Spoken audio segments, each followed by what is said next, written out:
saludándole en el amor del Señor, deseando rica y abundante bendiciones del cielo hacia sus vidas. Ha llegado la hora de compartir el devocional, el pancito diario de vida que tanto bien hace a nuestras almas. Iniciamos nuestra sección de un tema en tres partes. Un tema en tres partes.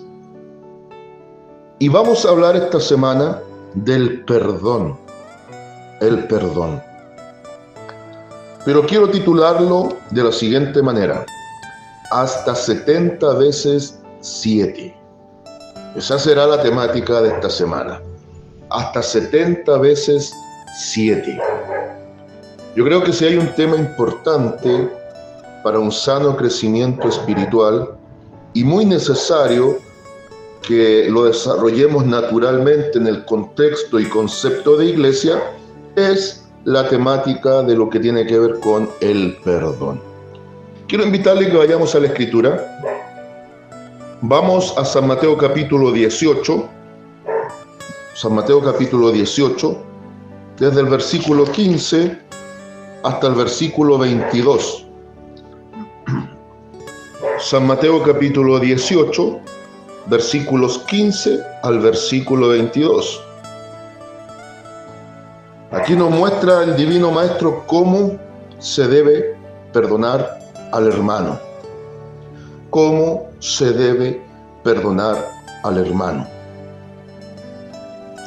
Voy a leer la poderosa palabra de nuestro Dios en el nombre del Señor Jesucristo, la cual dice de la siguiente manera: por tanto, si tu hermano peca contra ti, ve y repréndele, estando tú y él solos.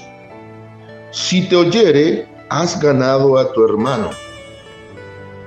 Mas si no te oyere, toma aún contigo a uno o dos, para que en boca de 2 o 3 testigos conste toda palabra. Si no los oyere a ellos, dilo a la iglesia, y si no oyere a la iglesia, tenle por gentil y publicano. De cierto os digo que todo lo que atéis en la tierra será atado en el cielo, y todo lo que desatéis en la tierra será desatado en el cielo. Otra vez digo que si 2 de vosotros se pusieran de acuerdo en la tierra acerca de cualquiera cosa que pidieren, les será hecho por mi Padre que está en los cielos. Porque donde están 2 o 3 congregados en mi nombre, allí estoy yo en medio de ellos. Entonces se le acercó Pedro y le dijo: Señor, ¿cuántas veces perdonaré a mi hermano que peque contra mí? ¿Hasta 7? Jesús le dijo: no te digo hasta 7, sino hasta 70 veces 7. Amén. Esta última expresión, en este versículo del contexto de San Mateo 18, en el versículo 22, es la que da sentido a el nombre o el título de la temática de esta semana: hasta 70 veces 7. Voy a hacer una contextualización de este capítulo 18, que a veces es muy mal interpretado, y vamos a hacer una pequeña definición de lo que es perdón. Bien, este capítulo 18 para nosotros comienza de una manera bien interesante. Dice: en aquel tiempo los discípulos vinieron a Jesús diciendo: ¿quién es el mayor en el reino de los cielos? Y Cristo el Señor les pone el ejemplo de los niños. Ahora, ¿esto da pie a qué? Da pie a entender que había ciertos conflictos internos en el cuerpo de discípulos del Maestro, sobre todo de los llamados a ser apóstoles. Ya estaban en esa idea: ¿quién es el mayor? Hubo otros como Juan y Santiago, o Jacobo el mayor, los cuales eran hermanos, y decían que deseaba uno sentarse a la derecha y otro a la izquierda del Maestro en el reino. Y el Maestro le decía que no les correspondía a ellos, sino a Dios, al Padre. Por ende, esta idea del perdón nace desde la necesidad de buena unidad, buena comprensión y también de una sana relación de discípulos o una sana relación congregacional. Entonces, toda esta temática apunta a eso. Cuando hay un perdón mutuo, o al menos de una de las partes, se van rompiendo ligaduras de impiedad y se va propiciando un ambiente de unidad y de comunión en los grupos que se interactúan, cuanto más si hablamos en el contexto de iglesia. Y es bien llamativo porque después el maestro presenta las ocasiones de caer, pero también presenta lo negativo y doloroso que es ser uno piedra de tropiezo para otro. Bien, perfecto. Después pone el maestro el ejemplo de la oveja perdida en este pasaje. Razón que es necesario también, así como el padre deja todo por ir en búsqueda de aquella que está perdida, también tiene que ver cómo los que la reciben la van a recibir. ¿Cómo recibimos al que se extravió? ¿Cómo recibimos al que se descarrió? ¿Con qué actitud recibimos a un hermano pequeño que viene con necesidad? ¿Con actitud inquisitiva? ¿Con actitud de jueces para sentarlo en el banquillo de los acusados? ¿O con una actitud de misericordia? Así como nuestro Padre actuó en misericordia con nosotros. Así debiera ser, o debiese ser. Entonces, ahora es donde a partir de esto, Cristo habla de la necesidad de perdonar al hermano. Sin embargo, quisiera, para redondear varias cosas y entrar de lleno en lo que hemos leído, presentar una definición y un sinónimo de perdón. Según la Real Academia Española, perdón significa la remisión de la pena merecida, de la ofensa recibida o de alguna deuda u obligación pendiente. Entonces, el perdón tiene que ver con una condonación, una remisión, el quitar culpa, el quitar ofensa o el quitar deuda. Note, por favor, el perdón tiene que ver directamente con el quitar culpa, quitar ofensa o quitar deuda. Entonces, definición sería eso y sinónimos pueden ser remisión, condonación, todo eso significa quitar o dejar nulo sin efecto, indulto, ahí aplica mucho más todavía, indulto, se aplica mucho por ejemplo en la pena de muerte, el indulto presidencial, es un salvoconducto que envía el presidente de la República frente a ciertos casos y es la única manera o es el único medio por el cual el sentenciado a muerte se salva de la muerte. Es similar a lo que hizo nuestro Dios, el indulto, más que presidencial, el indulto de Dios, vino por medio de la cruz y la obra del Señor Jesucristo.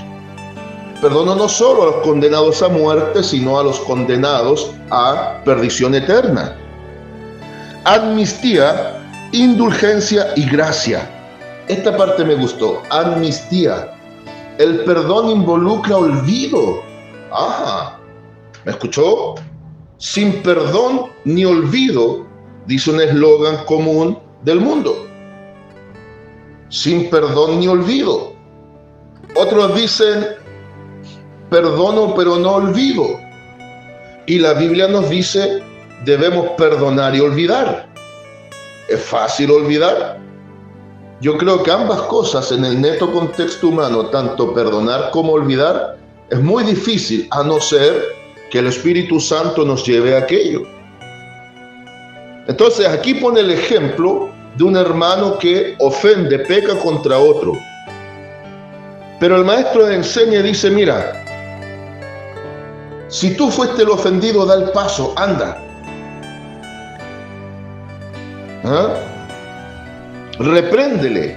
Después vamos a ver en el devocional de mañana Otro punto interesante respecto de esto. Dice, por tanto, si tu hermano peca contra ti, ve y repréndele, estando tú y él solos. Si te oyere, has ganado a tu hermano.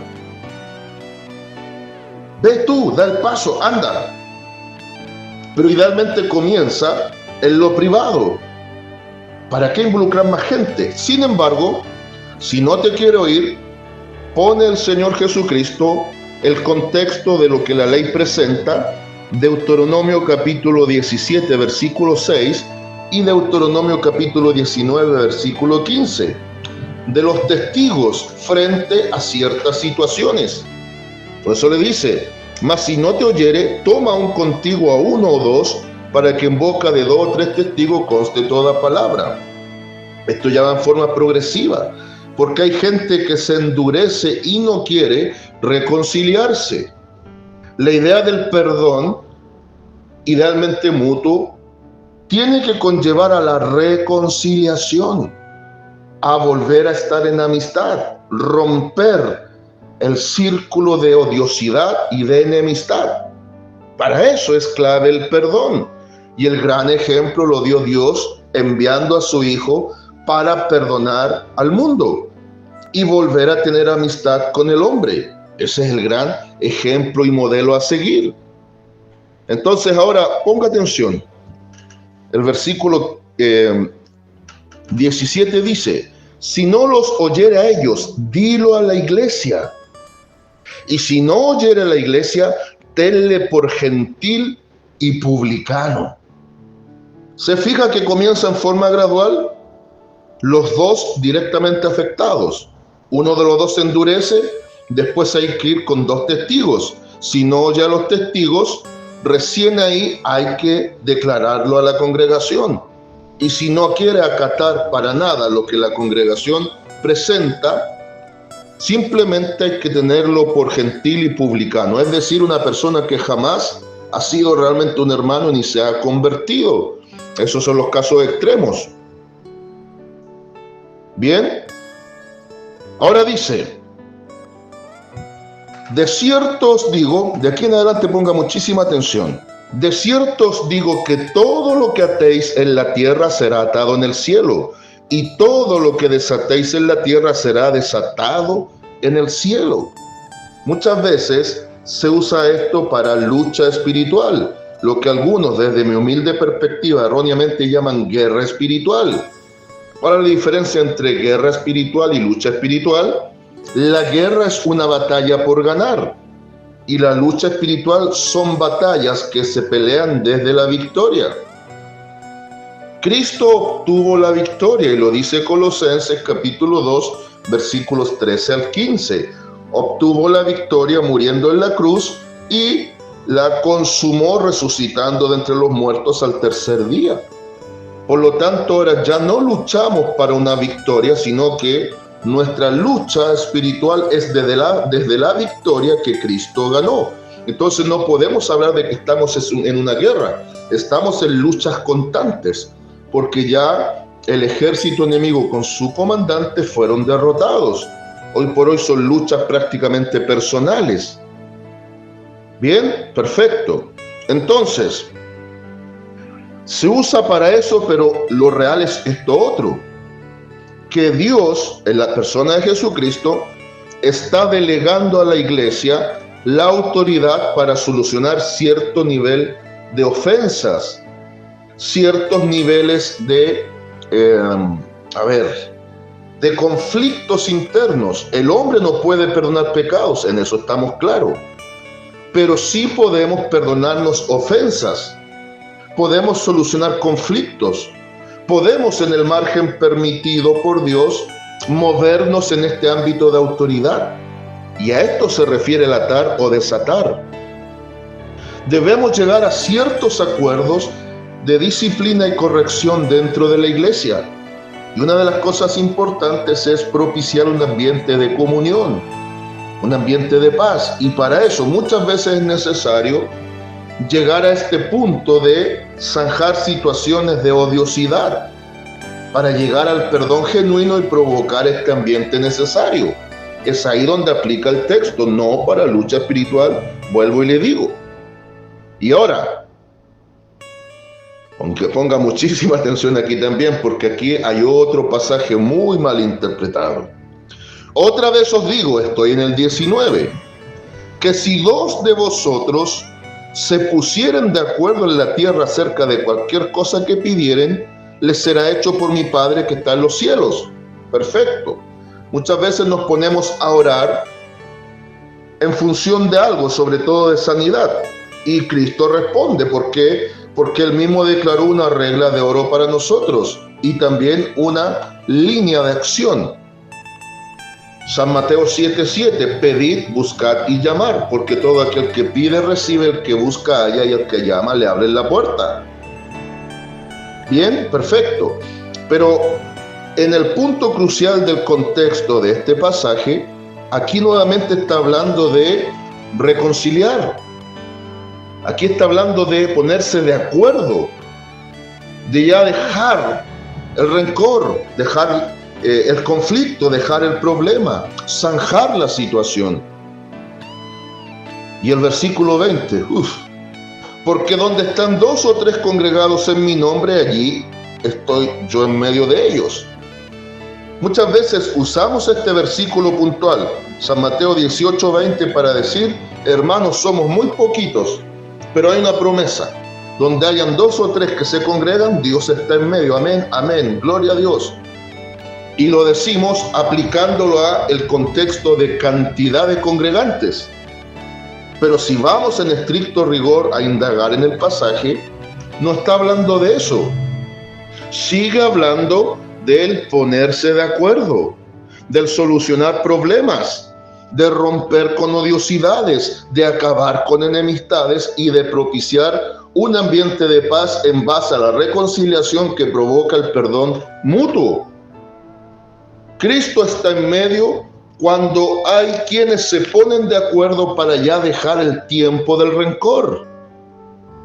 Y ahora aparece Pedro a la escena, ese discípulo impulsivo que a veces pensaba poco las cosas como nos ocurre a nosotros a veces.